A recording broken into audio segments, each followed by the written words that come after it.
गलती से ये सिखा देते हैं कि हमारे बेटे बड़े बन के फिर से वैसे ही पुरुष बनते हैं जैसे बाकी के पुरुष हैं,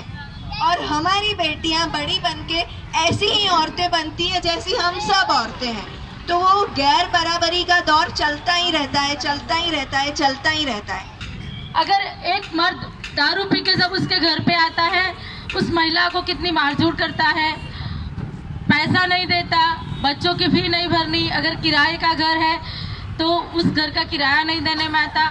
वो महिला जिसका हस्बैंड दारू पीता है या जिसका बेटा दारू पीता है, उसके जो छोटे छोटे बच्चे होते हैं, उन बच्चों की जिंदगी भी खराब हो जाती है, ठीक से वो पढ़ नहीं पाते।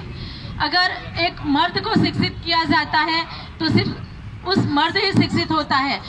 मगर एक महिला को शिक्षित किया जाता है, एक महिला पढ़ी लिखी होती है तो उसकी 7 पीढ़ी पढ़ी लिखी हो जाती है। तो हम तो यही चाहते हैं कि महिलाएं अपने बच्चों को पढ़ा। अगर बात सब कोई जानते हैं तो सरकार तो जानती ही है, और सरकार को अपने खुद के बनाए हुए कानून का पालन करना है। अगर यहाँ शराबबंदी है, अगर ये ड्राई स्टेट है, तो ये नहीं समझ में आता है कि सरकार को किस बात की तकलीफ है कि